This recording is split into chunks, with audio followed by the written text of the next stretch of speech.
கிறிஸ்துவுக்குள்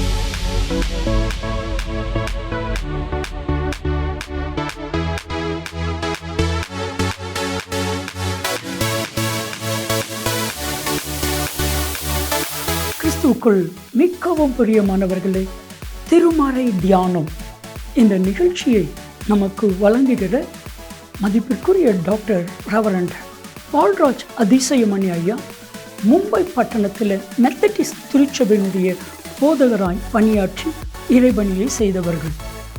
கடந்த 40 ஆண்டுகளாக இந்தியாவிலும் உலகத்தின் பல தேசங்களிலும் ஆண்டவருடைய அருள் வார்த்தையை வல்லமையாய் பிரசங்கித்து வருகிறார்கள். திருச்சபைகள், ஊழியர் நிறுவனங்கள், இன்னும் பல பகுதிகளிலே கர்த்தரால் வல்லமையாய் பயன்படுத்தப்பட்டு வருகிறார்கள். முழு வேதாமத்தை குறித்தான விளக்க உரையும் ஏறத்தாழ 125 புத்தகங்களும் கர்த்தர் அவர்களை கொண்டு எழுத வைத்திருக்கிறார்.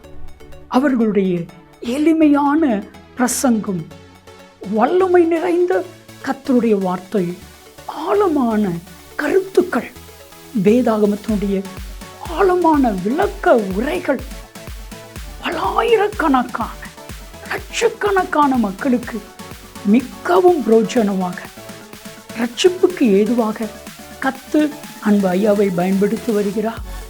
இப்பொழுதும் நமது கிராஸ் டிவியில் திருமறை தியானம் என்கிற நிகழ்ச்சியில் கர்த்தர் அவர்களை பயன்படுத்துகிறார். இந்த நிகழ்ச்சியை மற்றவர்களுக்கு சொல்லுங்க, நீங்களும் பாருங்க. கர்த்தர் அன்பு ஐயாவை வல்லமையாக எடுத்து பயன்படுத்துவார். ஆண்டவருடைய பிரசன்னத்தில் மீண்டுமாக உங்களை காணும் பொழுது அதிக மகிழ்ச்சி அடைகிறேன். இந்நாளிலும் உங்கள் மத்தியில் வந்து உறவு கொள்ளவும், ஆண்டவருடைய வசனத்தை பகிர்ந்து கொள்ளவும் தருணம் கொடுத்து ஆண்டவரை துதிப்பதோடு எனக்கு வாய்ப்பளித்த உங்களுக்கு என்னுடைய நன்றியை நான் தெரிவித்துக் கொள்கிறேன். அப்போஸ்தலர் 18ஆம் அதிகாரத்திற்கு வந்திருக்கிறோம். 1ஆம் வசனத்தில் வாசிக்கிறோம். அதன் பின்பு பவுல் அத்தேனை பட்டணத்தை விட்டு கொரிந்து பட்டணத்துக்கு வந்து யூதர் எல்லாரும் ரோமாபுரியை விட்டு போகும்படி கலவுதிராயன் கட்டளையிட்டபடியினாலே இத்தாலியாவிலிருந்து புதிதாக வந்திருந்த பொந்து தேசத்தானாகி ஆக்கில்லா என்னும் நாமமுள்ள ஒரு யூதனையும் அவன் மனைவியாகிய பிரிஸ்கில்லாளையும் அங்கே கண்டு அவரிடத்திற்கு போனான் என்று சொல்லி நாம் வேதத்திலே வாசிக்கிறோம்.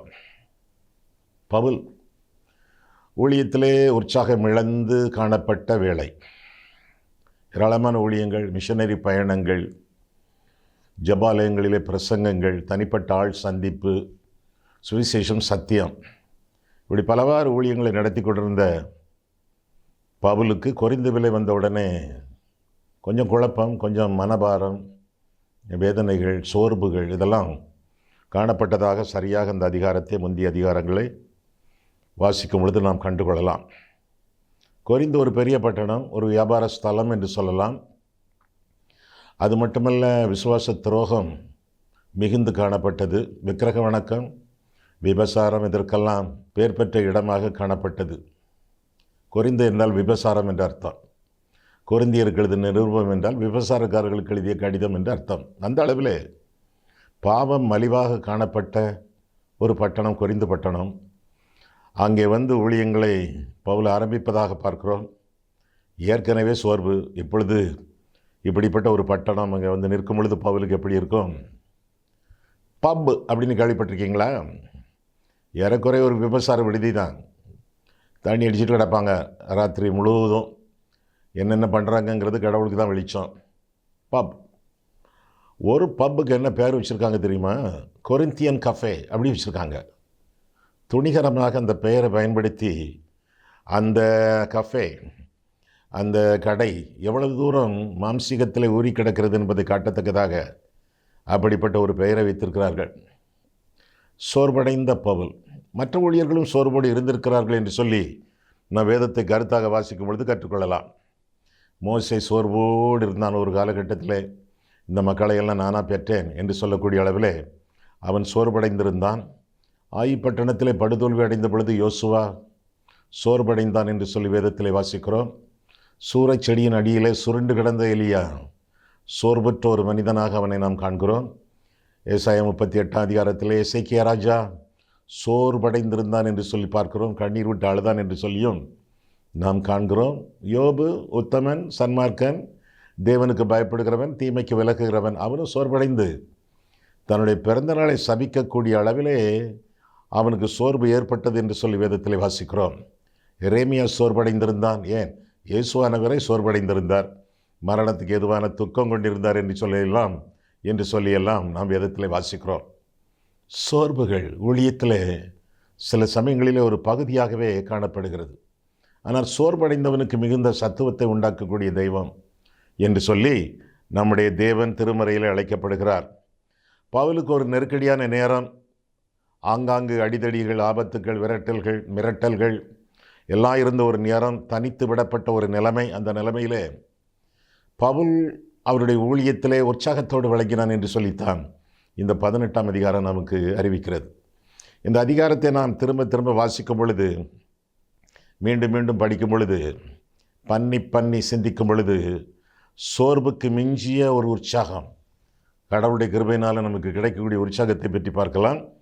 அந்த உற்சாகத்திற்கு அடிப்படை காரணிகள் யாவை என்பதையும் நாம் தெளிவாக கற்றுக்கொள்ளலாம்.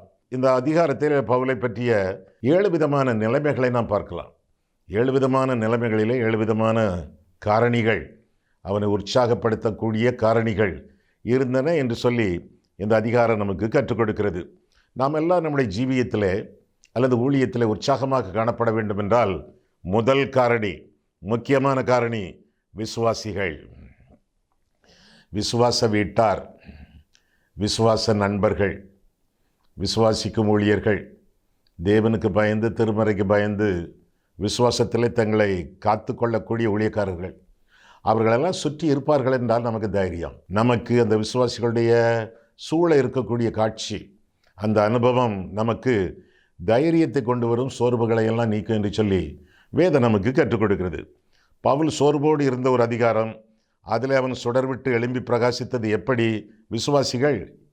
2ஆம் வசனம் பாருங்கள், சில விசுவாசிகளை நாம் கண்டுகொள்ளப் போகிறோம். அப்போஸ்தலர் 18:2, யூதர் எல்லாரும் ரோமாபுரியை விட்டு போகும்படி கிலவுதிராயன் கட்டளையிட்டபடியினாலே இத்தாலியாவிலிருந்து புதிதாய் வந்திருந்த பொந்து தேசத்தானாகிய ஆக்கில்லா ஒரு விசுவாசி, கர்த்தருக்கு பயப்படக்கூடிய ஒரு மனுஷன், பின்னர் அவனுடைய மனைவி ஆக்கில்லா என்னும் நாமமுள்ள ஒரு யூதனையும் அவன் மனைவியாகிய பிரிஸ்கல்லாள் அவர்களை கண்டு அவரிடத்திற்கு போனான் என்று சொல்லி வேதத்தில் வாசிக்கிறோம். பிறகு 5ஆம் வசனம் பாருங்கள், மக்கெதோனியாவிலிருந்து சீலாவும் தீமோத்தேயும் வந்தபோது பவுல் ஆவியிலே வைராக்கியம் கொண்டு இயேசுவை கிறிஸ்து என்று யூதருக்கு திருஷ்டாந்தப்படுத்தினான்.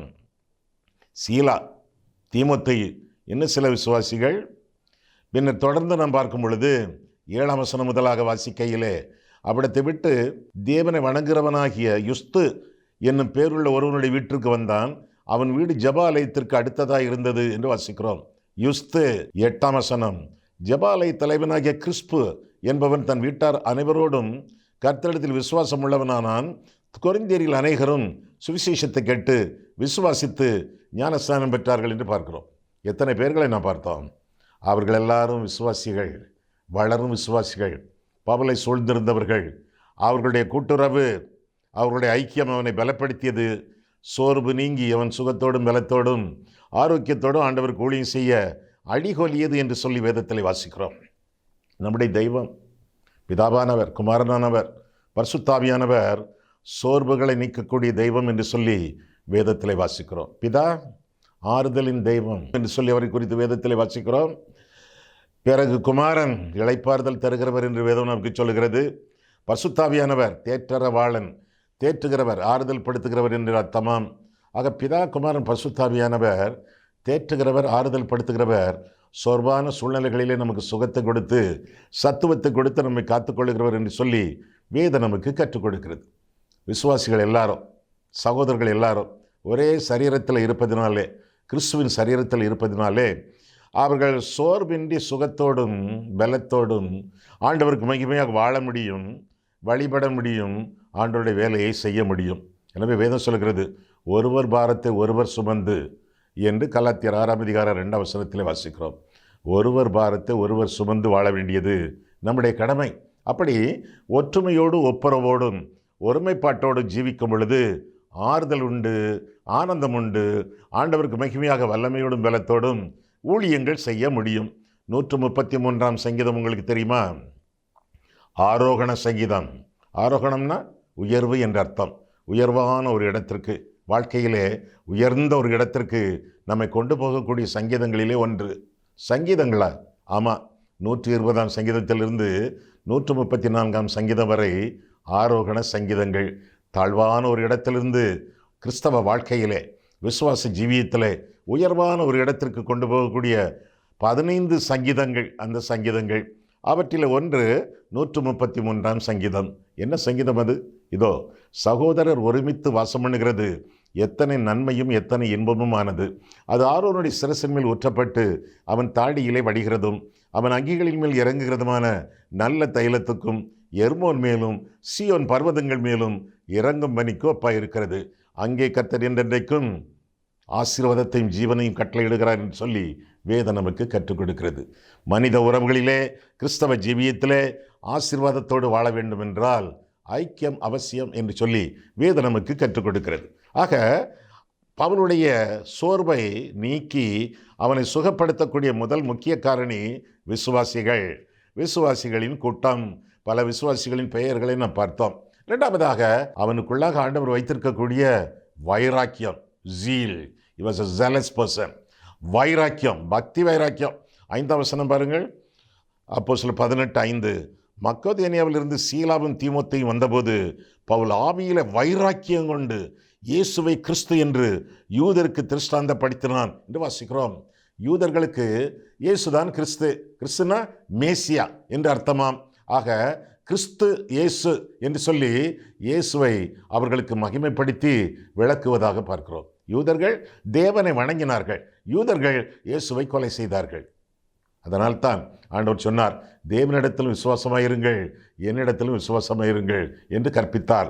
அவர்களுக்கெல்லாம் இயேசுவை கிறிஸ்து என்று திருஷ்டாந்தப்படுத்தி விளக்குவதாக நாம் வேதத்திலே வாசிக்கிறோம். ஆக வைராக்கியம், பக்தி வைராக்கியம், ஆவியில வைராக்கியம். அதற்கு என்ன காரணம்? முதலாவதாக ஏற்கனவே பார்த்தோம், விசுவாசிகள். இரண்டாவதாக என்ன காரணம் என்று சொல்லி பார்க்கும் பொழுது சுவிசேஷம். சுவிசேஷத்தை சொல்லுகிறான், சத்தியத்தை விளக்குகிறான். ஒரு மனுஷன் கிறிஸ்துவுக்குள்ளான வைராக்கியத்தோடு வாழ்கிறான் என்றால் அந்த மனுஷனிடத்தில் இந்த 2 விதமான சிறப்புகள் இருக்கும். ஒன்று சுவிசேஷத்தை சொல்லுவது, இன்னொன்று சத்தியத்தை விளக்குவது. சுவிசேஷம்னா பாவிகளை ரட்சிக்க கிறிஸ்து இயேசு இந்த உலகத்தில் வந்தார். அந்த இயேசு உங்களுக்காக மரித்தார், உங்களுக்குள்ளாக வாழத்தக்கதாக உயிர் தெழுந்தார் என்று சொல்லி சுவிசேஷத்தை அறிவிப்பது. சத்தியத்தை விளக்குவது என்றால் வேதத்தை படித்து தியானித்து அதை மற்றவர்களுக்கு விளக்கி சொல்லி வேதத்தில் உள்ள ரகசியங்களை கற்றுக் கொடுத்து நடைமுறை வாழ்க்கையிலே வேத சத்தியங்களை பயிற்சி செய்ய அவர்களை உருவாக்குவது. சுவிசேஷம், சத்தியம், இந்த 2 காரியங்களும் ஒரு மனுஷனுக்கு வைராக்கியத்தை, பக்தி வைராக்கியத்தை உண்டு பண்ணுவதாக வேதத்தில் என்ன வாசிக்கிறோம். வைராக்கியத்தோடு வாழ்கிறோமா? ஆண்டவருக்காக ஜீவிக்கிறோமா? அல்லது உலகத்துக்காக வாழ்கிறோமா? சரீரத்திற்காக வாழ்கிறோமா? நம்முடைய குடும்பத்திற்காக மட்டும் வாழ்கிறோமா? அல்லது வயிற்றுக்காக மட்டுமே வாழ்கிறோமா? ஆண்டவருக்காக வைராக்கியத்தோடு வாழ வேண்டியது நம்முடைய கடமை. நம்முடைய வைராக்கியம் 2 காரியங்களிலே, முக்கியமாக 2 காரியங்களிலே விளங்க வேண்டும். ஒன்று சுவிசேஷத்தை அறிவிப்பது, 2 சத்தியத்தை விளக்கி போதிப்பது. இந்த 2 காரியங்களிலும் சிறந்தவர்களாக நாம் திகழ வேண்டியது நம்முடைய கடமை. சரி, சோர்வான சூழ்நிலையிலே பவுலுக்கு சுகம் கொடுத்த காரணிகளை குறித்து நாம் சிந்தித்து வருகிறோம். முதலாவதாக விசுவாசிகள், இரண்டாவதாக வைராக்கியம், மூன்றாவதாக வாக்குத்தத்தங்கள். ஆண்டவர் கொடுக்கிறார் வாக்குத்தத்தம். பொய்யுரையாத தேவன், நேற்றும் இன்றும் என்று மாறாதவர். அவருடைய வாக்குகள் உண்மையானவை, ஒரு காலம் அவை பொய்த்து போகிறவை அல்ல. வானமும் பூமியும் ஒழிந்து போம், என்னுடைய வார்த்தை எழுத்து உறுப்பு ஒன்றும் ஒழியாது என்று ஆண்டவர் திருவளம் பெற்றிருக்கிறார். அப்பேற்பட்ட ஆண்டவர் பவுலின் சிக்கலான சூழ்நிலையிலே அவனுக்கு கொடுக்கக்கூடிய வாக்குத்தத்தம் அல்லது வாக்குத்தத்தங்கள் என்னென்ன என்று பார்ப்போமா? 9ஆம் வசனம். அப்போஸ்தலர் 18:9 முதல். ராத்திரியிலே கர்த்தர் பவுலுக்கு தரிசனமாகி, தரிசனம் கொடுக்கிறாரு. அது ரொம்ப பெரிய காரியமா? பெரிய காரியம்தான், ரொம்ப ரொம்ப பெரிய காரியம் அல்ல. ஏனென்றால் நாம் தரிசித்து நடவாமல் விசுவாசித்து நடக்கிறோம். கண்டு விசுவாசிக்கிறவனை விட காணாமல் விசுவாசிக்கிறவன் பாக்கியவான் என்று வேதம் சொல்கிறது.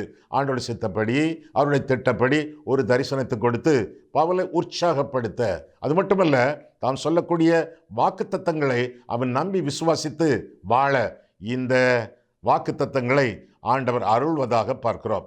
9ஆம் வசனம் மீண்டும், ராத்திரியிலே கர்த்தர் பவுலுக்கு தரிசனமாகி என்னதெல்லாம் சொல்றார் பாருங்க. ஒரு 4-5 காரியங்கள். 1, நீ பயப்படாமல் பேசு.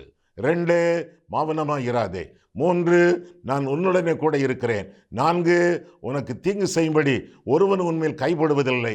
5, இந்த பட்டணத்தில் எனக்கு அநேக ஜனங்கள் உண்டு என்றார் என்று வாசிக்கிறோம். எத்தனை வாக்குத்தத்தங்கள்! பிறகு அவனுக்கு தைரியம் வருமா வராதா? நிச்சயமாக வரும். ஏற்கனவே பரிசுத்தாவியானவரை பெற்றவன். பரிசுத்தாவி உங்களிடத்தில் வரும் பொழுது பலனடைந்து எருசலேமிலும் யூதேயா முழுவதிலும் சமாரியாவிலும் பூமியின் கடைசி பரியந்தமும் எனக்கு சாட்சிகளாக இருப்பீர்கள் என்று ஆண்டவர் ஏற்கனவே கற்றுக் கொடுத்த அந்த ஆவியானுடைய வல்லமையை தன்னுடைய வாழ்க்கையில பெற்று அனுபவித்து அருட்பணிகளை செய்து வரக்கூடியவன். அவனுக்கு விசேஷமாக இந்த வாக்குத்தத்தங்களையும் ஆண்டவர் கொடுப்பதாக பார்க்கிறோம். அவனை சுற்றிலும் விரோதிகள், வெறுப்புகள், விரட்டல்கள் எல்லாம் சூழ்ந்திருக்கும் பொழுது அவனுக்கு வேண்டிய தைரியத்தை ஆண்டவர் ஒரு தரிசனம் கொடுத்து அதை தொடர்ந்து வாக்குத்தத்தங்களை கொடுத்து அவனை ஊர்ஜிதப்படுத்துவதாக, உறுதிப்படுத்துவதாக நாம் பார்க்கிறோம். அநேகர் ஆரம்பத்தில் ஊழியங்களை நன்றாய் செய்கிறார்கள். பிறகு சோர்வு என்று சோர்வுகள் சூழும் பொழுது ஊழியத்தை விட்டுவிட்டே ஒதுங்கி விடுகிறார்கள். அப்படி ஒதுங்கக்கூடிய சூழ்நிலையில் நீங்கள் இருக்கிறீர்களா? போதும் இதுவரை செய்தது போதும், இனி வேற வேலைக்கு போகிறேன் அல்லது ஒரு வியாபாரம் பண்ண போகிறேன்னு சொல்லி are you prepared to quit? ஊழியத்தை விட்டு விலகப் போகிறீர்களா? அப்படின்னா நீங்கள் நன்றாக கவனிக்க வேண்டும். ஊழியத்தை விட்டு விலகாமல், ஒதுங்காமல், ஆண்டவருடைய கரத்தை பற்றி கொண்டு ஆண்டவருடைய சித்தத்தின் நடுவில் ஜீவித்து ஆண்டவருக்காக ஊழியம் செய்ய வேண்டியது நம்முடைய கடமை. ஒவ்வொரு வாக்கு தத்தத்தையும் பாருங்கள். நீ பயப்படாதே. சொல்றது யாரு? பயங்கரமானவர், தெய்வம், பரிசுத்தர். பயப்படாதே. ஆபிரகாமுக்கு அப்படி சொன்னார் ஆண்டவர். ஆதியாகமம் 15 நீ பயப்படாதே. ஈசாக்குக்கு ஆண்டவர் சொன்னார் ஆதியாகமம் 26 நீ பயப்படாதே. தானியேலுக்கு ஆண்டவர் சொன்னார் 10ஆம் அதிகாரத்தில் பயப்படாதே. மரியாளுக்கு தேவதூதன் சொன்னானே பயப்படாதே. பேதுருவை பார்த்து ஆண்டவர் சொன்னாரே பயப்படாதே. நிறைய பயப்படாதே வேதத்தில் இருப்பதாக நான் வேதத்தில் என்ன வாசிக்கிறோம். காரணம், ஆண்டவர் நம்மோடு இருக்கிறார். சில வசனங்களை பார்த்து விடுவோமா? ஏசாயா எடுங்கள். அப்போஸ்தலர் 18 உங்களுடைய விரல் இருக்கட்டும். அப்போஸ்தலர் 18 உங்கள் விரல் இருக்கட்டும். ஏசாயா 41ஆம் அதிகாரத்திற்கு வாருங்கள். ஏசாயா 41:10 நீ பயப்படாதே, நான் உன்னுடனே இருக்கிறேன், திகையாதே, நான் உன் தேவன், நான் உன்னை பலப்படுத்தி உனக்கு சகாயம் பண்ணுவேன், என் நீதியின் வலது கரத்தினால் உன்னை தாங்குவேன் என்று சொல்லி எந்தெந்த சூழ்நிலைகளிலே பயப்படக்கூடாது என்பதையும் ஆண்டியர் பட்டியல் போட்டு சொல்வதாக அடுத்த வசனங்களிலிருந்து நாம் பார்க்கிறோம். 43ஆம் அதிகாரம் பாருங்கள். ஏசாயா 43ஆம் அதிகாரம். அதிலும் சில காரியங்கள் சொல்லப்படுகின்றன. ஏசாயா 43ஆம் அதிகாரம் 1ஆம் வசனம் முதல், இப்பொழுதும் யாக்கோபே உன்னை சிருஷ்டித்தவரும் இஸ்ரவேலே உன்னை உருவாக்கினவருமாகிய கர்த்தர் சொல்லுகிறதாவது, பயப்படாதே, உன்னை மீட்டுக்கொண்டேன், உன்னை பேர் சொல்லி அழைத்தேன், நீ என்னுடையவன். நீ தண்ணீர்களை கடக்கும்போது நான் உன்னோடு இருப்பேன், நீ ஆறுகளை கடக்கும்போது அவைகள் உன்மேல் புரளுவதில்லை, நீ அக்கினியில் நடக்கும்போது வேகாதிருப்பாய், அக்கினி ஜுவாலை உன் பேரில் பற்றாது. 5ஆம் வசனம், பயப்படாதே, நான் உன்னோடு இருக்கிறேன், நான் உன் சந்ததியை கிழக்கிலிருந்து வரப்பண்ணி உன்னை மேற்கிலிருந்து கூட்டிச் சேர்ப்பேன் என்று தொடர்ந்து ஆண்டவர் திருவுளம் பெற்றுவதாக வேதத்தில் என்ன வாசிக்கிறோம். ஏராளமான வாக்குத்தத்தங்கள். முதல்ல என்ன? பயப்படாதே. 2வதாக பேசு. நீ பயப்படாமல் பேசு, அடக்கி கொள்ளாதே, உன் வாயை விரிவாய்த்தர, நான் சொல்ல வேண்டியது நீ சொல்லு, சுவிசேஷத்தை சொல்லு, சத்தியத்தை அறிவி, பேசு. ஆண்டவர் கொடுக்கக்கூடிய கட்டளை. குறிப்பாக மத்தேயு கடைசி 2 வசனங்கள், நீங்கள் புறப்பட்டு போய் சகல ஜாதிகளையும் சீஷராக்கி என்று சொல்லி தொடர்ந்து அவர்களை சீஷத்துவத்துக்குள்ளே வழிநடத்தக்கூடிய வார்த்தைகளை ஆண்டவர் கட்டளையிடுவதாக நாம் பார்க்கிறோம். சமயம் வாய்த்தாலும் சரி, வாய்க்காவிட்டாலும் சரி, திருவசனத்தை பிரசங்கம் பண்ணு என்று சொல்லி ஆண்டவர் திருவளம் பெற்றி இருப்பதாக தீமோத்தேயுக்கு எழுதப்பட்ட நிருபங்களிலே நாம் வாசிக்கிறோம். முதலாவதாக பயப்படாதே, 2வதாக பேசு, ஆண்டவர் கொடுத்த கட்டளை. 3வதாக பிரசன்னம், நான் உன்னுடனே கூட இருக்கிறேன் என்று ஆண்டவர் சொல்லுவதாக பார்க்கிறோம். நான் உன்னுடனே கூட இருக்கிறேன், அதாவது நான் உன்னை விட்டு விலகுவதும் இல்லை, நான் உன்னை கைவிடுவதும் இல்லை. சில சமயங்களில் பயப்படுகிறோம், ஆண்டவர் இருக்கிற மாதிரி தெரியல, தூரத்தில் இருப்பது போல தோன்றுகிறது, எனவே நாம் சோரம் போய் விடுகிறோம். பாருங்க, எதுக்கு தெரியுமா இப்படியெல்லாம் உணர்வுகள் வருகின்றன? ஆண்டவர் சொல்லிட்டார், நான் உன்னை விட்டு விலக மாட்டேன், உன்னை கைவிட மாட்டேன் அப்படின்னு ஆண்டவர் சொல்லிட்டார். திரும்ப அப்படியே நம்ம அந்த வார்த்தைகளை ஆண்டவரிடத்தில் சொல்லவில்லை. அதுதான் காரணம். இப்போ சொல்லுங்களேன், உங்களுக்கு ஒரு 10 செகண்ட் கொடுக்கட்டுமா?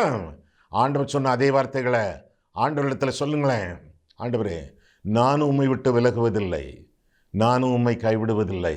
அப்படி சொல்லுங்க, அதன்படி ஜீவியுங்க. அப்படி ஜீவிக்கத்தக்கதான ஆவலையும் பலனையும் ஆண்டவர்கிட்ட பெற்றுக்கொள்ளுங்க. ஆண்டவருக்கு மிக வாழும் பொழுது நிச்சயமாக தேவ பிரசன்னம் உங்களை காத்து கொள்ளும். பயமின்றி ஆண்டவருடைய பிரசன்னத்திலே பேசுவீர்கள். முதலாவதாக பயப்படாதே, இரண்டாவதாக பேசு, மூன்றாவதாக பிரசன்னம், நான்காவதாக பாதுகாப்பு என்று சொல்லி 10ஆம் வசனத்திலே பார்க்கிறோம். 10ஆம் வசனம் பாருங்க, அப்போஸ்தலர் 18:10. நான் உன்னுடனே இருக்கிறேன், உனக்கு தீங்கு செய்யும்படி ஒருவன் உன்மேல் கைப்படுவதில்லை. பாதுகாப்பு, ஆண்டவர் கொடுக்கக்கூடிய பாதுகாப்பு. அது பவுலுக்கு மட்டுமல்ல, எனக்கும் உண்டு. அது எனக்கு மட்டுமல்ல, உங்களுக்கு உண்டு. தேவ பிரசன்னத்தினாலே பாதுகாப்பு, தேவ ஆவியினாலே பாதுகாப்பு, தேவ தூதர்கள் மூலமாக பாதுகாப்பு, கிறிஸ்துவின் இரத்தத்தினாலே பாதுகாப்பு, ஆண்டவருடைய வசனத்தினாலே பாதுகாப்பு. எத்தனை பாதுகாப்பின் எத்தனங்கள் நம்முடைய வாழ்க்கையில் உண்டு. பாதுகாக்கக்கூடிய தெய்வம். நான் உன்னை விட்டு விலகுவதும் இல்லை, உன்னை கைவிடுவதும் இல்லை. ஒரு வழியாக உனக்கு எதிராக புறப்பட்டு வருவாங்க, 7 வழியாக ஓடி போவாங்க என்று ஆண்டவர் சொன்னார். ஏசாயா 54:17. ஆண்டவர் அவருடைய பிரசன்னம் நம்மை தாங்குகிறது. அதற்கு பிறகு என்ன போட்டிருக்கு? பட்டணத்தார். எங்கே? அதே 10ஆம் வசனம் மீண்டும் பார்ப்போம்.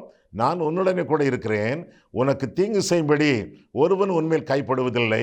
இந்த பட்டணத்தில் எனக்கு அநேக ஜனங்கள் உண்டு என்றார். அந்த பட்டணத்தில், கொரிந்து பட்டணத்தில் அநேக ஜனங்கள், அந்த பட்டணத்தார் இவனுக்கு ஆதரவு கொடுப்பார்கள் என்று ஆண்டவர் சொல்வதாக பார்க்கிறோம். முன்பின் தெரியாத ஆட்கள், இதற்கு முன்பு பவுலுக்கு அறிமுகம் ஆகாதவர்கள், இருப்பினும் அவர்கள் எல்லாம் உனக்கு ஆதரவாக வருவார்கள் என்று சொல்லி ஆண்டவர் திருவளம் பெற்றுவதாக வேதத்தில் வாசிக்கிறோம். சிலரல்ல, பலர் என்று சொல்லி வேதம் நமக்கு கற்றுக் கொடுக்கிறது. அநேகர் இருக்கிறார்கள், சோர்ந்து போகாதே, துவண்டு விடாதே. எலியா சொன்ன ஒரு சமயத்தில், ஆண்டவரே நான் ஒருவன் மாத்திரம் மீதியா இருக்கிறேன்னு சொன்னான். ஆண்டவர் சொன்னார், 7000 பேர் இருக்காங்கப்பா அப்படின்னு சொன்னார். இதுபோல ஒருவேளை நம்ம நினைக்கிறோம், தனித்து விடப்பட்ட சூழ்நிலையிலே நாம் தங்கி இருக்கிறோம் நினைக்கிறோம். இல்லை, மேகம் போன்ற திரளான சாட்சிகள் நம்மை சூழ்ந்திருக்கிறார்கள் என்று சொல்லி வேதம் சொல்லுகிறது. எங்கே சொல்லுகிறது? எபிரேயர் 12ஆம் அதிகாரம் 1ஆம் வசனத்திலே சொல்லுகிறது. ஆக பட்டணத்தார், ஆண்டவரை நேசிக்கிறவர்கள், கர்த்தருக்கு பயப்படுகிறவர்கள் நம்மை சூழ இருக்கும் பொழுது பயப்பட வேண்டிய தேவையில்லை, சோர்வடைய வேண்டிய தேவையில்லை என்று சொல்லி வேதம் நமக்கு கற்றுக் கொடுக்கிறது. மீண்டும் பாருங்கள், என்னென்ன பார்த்தோம் வாக்குறுதிகளாக. முதல்ல பயப்படாதே, 2 பேசு, 3ஆவதாக பிரசன்னம், 4ஆவதாக பாதுகாப்பு, 5ஆவதாக பட்டணத்தார். இதற்கு மிஞ்சி என்ன வேணும்? சரி, 4ஆவதாக சோர்வடைந்த பவுலுக்கு தைரியம் கொடுத்து சத்துவம் கொடுக்கக்கூடிய 4ஆவது காரணி வசனம். அவன் கையிலே வசனம் இருந்தது, அவன் நெஞ்சிலே வசனம் இருந்தது, அவன் உதட்டிலே வசனம் இருந்தது. அது என்ன வசனம்? தேவ வசனம், ஆவியின் பட்டயம். நான் உங்களுக்கு சொல்லுகிற வசனங்கள், வார்த்தைகள் ஆவியாயும் ஜீவனாயும் இருக்கிறது என்று ஆண்டவர் திருவுளம் பெற்றினாரே. வசனம் இருக்கும் வரை விசனம் இல்லை. அது ஆண்டவர் போதிக்கக்கூடிய போதனையாகும். அடுத்த வசனம் பாருங்க, 11. அவன் 1 வருஷமும் 6 மாதமும் அங்கே தங்கி தேவ வசனத்தை அவர்களுக்குள்ளே உபதேசம் பண்ணி கொண்டு வந்தான் என்று வாசிக்கிறோம். 13.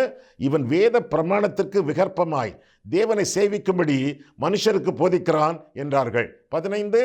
இது சொற்களுக்கும் நாமங்களுக்கும் உங்கள் வேதத்திற்கும் அடுத்த தர்க்கமாக இருக்கிறபடினாலே இப்படிப்பட்டவைகளை குறித்து விசாரணை செய்ய எனக்கு மனதில்லை, நீங்களே பார்த்துக் கொள்ளுங்கள் என்று சொல்லி அவர்களை நியாயாசனத்தில் நின்று துரத்தி விட்டான் என்று வாசிக்கிறோம்.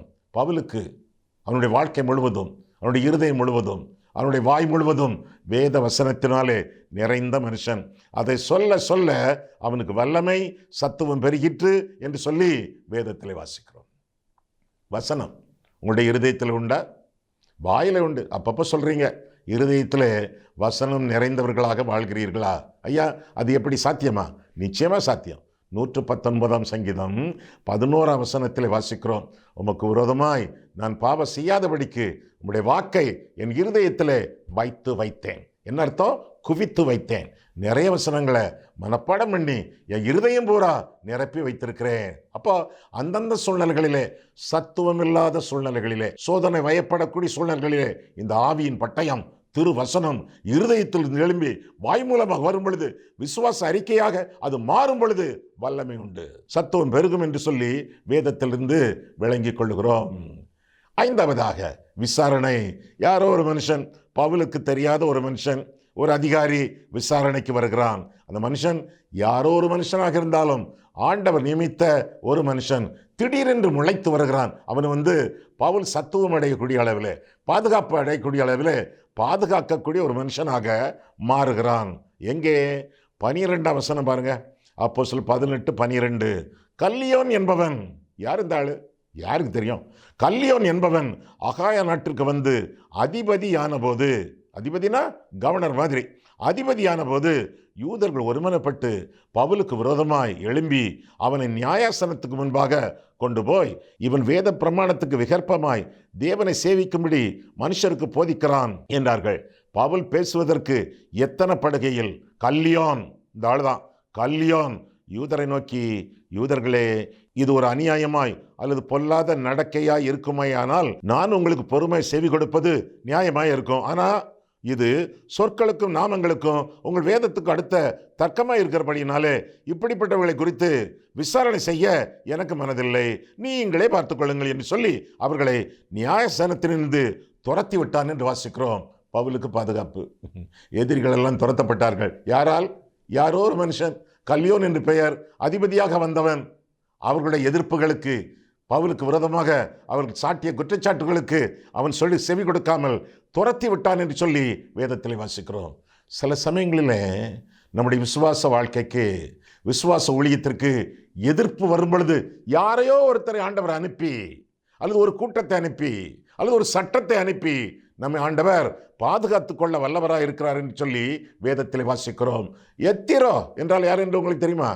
ஒரு மீதியானிய ஆசாரியன், புறஜாதி ஆசாரியன், மோசேக்கு மாமனார். அந்த ஆள் எப்படி ஊழியம் செய்ய வேண்டும், எப்படி நிர்வாகம் நடத்த வேண்டும் என்று சொல்லி மோசேக்கு கற்றுக் கொடுத்ததாக வேதத்தில் வாசிக்கிறோம். யாத்திராகம் 18 ஒரு அமலேக்கியன், பேர் சொல்லப்படாதவன், 1 சாமுவேல் 30ஆம் அதிகாரம், தாவீதுக்கு எப்படி சிறைப்பட்டு போனவர்கள் எங்கே போனார்கள், எங்கே போய் அவர்களை காப்பாற்றிக் கொள்ளலாம் என்று புத்தி சொன்னதாக வேதத்தில் வாசிக்கிறோம். யார் அந்த அமலேக்கியன்? அவருடைய பேர் என்ன? தெரியவே தெரியாது. ஒரு சம்பிரதி, டவுன் கிளார்க் என்று ஆங்கில வேதாகமத்தில் பார்க்கிறோம். பெருங்கூட்டத்தை அவன் அனுப்பிவிடக்கூடிய அளவிலே அவன் பேசினான் என்று சொல்லி அப்போஸ்தலர் 19ஆம் அதிகாரத்திலே நாம் பார்க்கிறோம். லீசியா என்ற ஒரு தலைவன் பவுலை காத்து கொண்டதாக வரக்கூடிய அதிகாரங்களிலே நாம் பார்க்க போகிறோம். நம்முடைய பிரச்சனைகளிலே, சோர்வான சூழல்களிலே யாரையோ ஆண்டவர் அனுப்பி நம்மை பாதுகாத்து பலப்படுத்துவார் என்று சொல்லி வேதத்திலே வாசிக்கிறோம். இன்னும் விசுவாச வைராக்கியம். 18ஆம் வசனம் பாருங்கள். அப்போஸ்தலர் 18:18 பார்க்கும் பொழுது என்ன வாசிக்கிறோம்? அங்கே பவுல் அநேக நாள் அங்கே தரித்திருந்து சகோதரிடத்தில் உத்தரவு பெற்றுக்கொண்டு, என்ன உத்தரவு? தனக்கு ஒரு பிரார்த்தனை உண்டாயிருந்தபடியினால், என்ன பிரார்த்தனை? கெங்கரையா பட்டணத்தில் தலை சவரம் பண்ணி கொண்டு, அதுக்கு முன்பு நசரேய விரதம், தலைமுடியெல்லாம் நீளமா இருக்கும், தலைச்சவரம் கம்ப்ளீட்டா முடியை வெட்டி ஷேவ் பண்ணியாச்சு, தலைசவரம் பண்ணிக்கொண்டு சீரியா தேசத்துக்கு போக கப்பல் ஏறினான். பிரிஸ்கல்லாவும் ஆக்கில்லாவும் அவனுடைய கூட போனார்கள். விசுவாச வைராக்கியம்.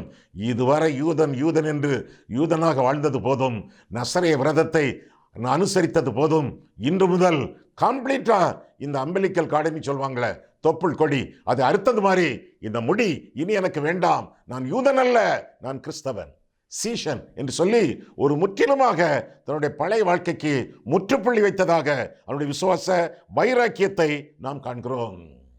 ஆற்றிலே ஒரு கால், சேற்றிலே ஒரு கால் வைக்கக்கூடாது. கிறிஸ்தவ ஆலயங்களுக்கு காணிக்கை கொடுத்து விட்டு மற்ற ஆலயங்களுக்கு நன்கொடைகளும் பணங்களும் அன்பளிப்புகளும் கொடுக்கக்கூடாது. 2 படகுலே பிரயாணம் பண்ணக்கூடாது.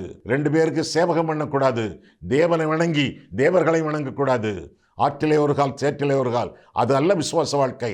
வைராக்கியமான வாழ்க்கை, தேவன் மாம்சத்தில் வெளிப்பட்டார். பிதா, குமாரன், பரிசுத்தாவியானவர். அவரை மட்டும் வணங்கி அவருக்காக வாழ வேண்டியது நம்முடைய விசுவாச வைராக்கியத்தை காட்டி வாழ வேண்டியது நம்முடைய கடமை. இன்னொரு காரியத்தையும் பார்த்து முடிப்போமே. 7வதாக விடாப்பிடியான ஊழியம். ஒவ்வொன்றாக மீண்டும் நான் அறிவிக்கிறேனே. எதற்கு அறிவிக்கிறேன்? உங்களிலே ஒரு சிலர் எழுதி கொண்டிருக்கிறீர்களே இந்த பாயிண்ட்ஸ் எல்லாம், அதற்காக சத்துவம் பெருக பலனடைய பயன்படக்கூடிய தேவனருளும் காரணிகள். 1 விசுவாசிகள், 2 வைராக்கியம், 3 வாக்குத்தத்தங்கள், 4வதாக வசனம், 5வதாக விசாரணை, 6வதாக விசுவாச வைராக்கியம், 7வதாக விடாப்பிடியான ஊழியம் என்று சொல்லி தொடர்ந்து நான் வாசிக்கிறோம். சரி, அதே 18ஆம் வசனத்திலிருந்து பார்க்கும் பொழுது, பவுல் அநேக நாள் அங்கே தரித்திருந்த பின்பு சகோதரிடத்தில் உத்தரவு பெற்றுக்கொண்டு தனக்கு ஒரு பிரார்த்தனை உண்டாயிருந்தபடியினால் செங்கரையா பட்டணத்தில் தலை சவரம் பண்ணிக்கொண்டு சீரியா தேசத்துக்கு போக கப்பல் ஏறினான். பிரிஸ்கில்லாவும் ஆக்கில்லாவும் அவனுடனே கூட போனார்கள். அடுத்த வசனம், அவன் எபேசு பட்டணத்துக்கு வந்தபோது அங்கே அவர்களை விட்டு நீங்கி ஜெபாலயத்தில் பிரவேசித்து யூதருடனே சம்பாஷணை பண்ணினான். தொடர்ந்து பார்க்கும் பொழுது பலவிதமான ஊழியங்களிலே பவுல் பங்கு பெற்றதாக நாம் பார்க்கிறோம். ஆரம்பத்திலிருந்து அவனுடைய வாழ்க்கையின் இறுதி மட்டும் ஊழியத்திலேயே அவன் லயித்திருந்ததாக வேதம் நமக்கு கற்றுக் கொடுக்கிறது. பேசினான், சம்பாஷித்தான், உரையாடினான், பிரசங்கம் பண்ணினான், கற்றுக் கொடுத்தான். பலவிதமான பணிவிடைகளிலே பவுல் இருந்ததாக வேதத்திலே வாசிக்கிறோம். பரிசுத்தாவி உங்களிடத்தில் வரும் பொழுது நீங்கள் பலனடைந்து எருசலேம், யூதேயா, சமாரியா எல்லா இடங்களிலும் எனக்கு சாட்சிகளாக இருப்பீர்கள் என்று ஆண்டவர் கற்பித்தாரே, அதற்கு ஒரு இலக்கணம் பவுலின் வாழ்க்கையாக இருப்பதாக நாம் பார்க்கிறோம். நம்முடைய வாழ்க்கையில் கூட சோர்வான சூழ்நிலைகளிலே, சத்துவம் இழந்த சூழ்நிலையிலே, பலனற்ற சூழ்நிலையிலே ஆண்டவரை நோக்கி பார்த்து பிழைத்து இந்த 7 விதமான காரணிகள் 70 இருக்கலாம், 7 காரணிகள் மட்டுமே இந்த 18ஆம் அதிகாரத்தில் பார்த்தோம். அவற்றை திரும்ப திரும்ப மனதில் வைத்துக்கொண்டு அந்த காரணிகளின் அடிப்படையிலே நம்மை காத்துக்கொண்டு ஆண்டவருடைய சத்துவத்திலே பெருகி வளர ஆண்டவர் உங்களை என்னை ஆசீர்வதிப்பாராக. கண்களை மூடுவோம், கர்த்தரை பார்ப்போம். ஆண்டவரே, உம்முடைய வசனங்களை ஆராயவும் எங்கள் வாழ்க்கையை ஆராயவும் எங்களை வழிநடத்தினே, அதற்காக நன்றி செலுத்துகிறோம் சுவாமி. கர்த்தர் கற்றுக் கொடுத்த சத்துவங்களை எங்களுடைய வாழ்க்கையில் கடைபிடித்து ஆண்டவருக்கு மகிமையாக புது பலனோடும் புத்துணர்ச்சியோடும் புது பொலிவோடும் நாங்கள் வாழவும் ஊழியம் செய்யவும் ஆண்டவர் எங்களுக்கு உதவி செய்யும். எங்களை ஆசீர்வதியும் ஆண்டவரே. உலகத்திற்கு உம்முடைய ஆசீர்வாதங்களாக நீர் எங்களை பாவியும். இயேசு கிறிஸ்துவின் நாமத்தில் ஜெபிக்கிறோம் பிதாவே, ஆமேன்.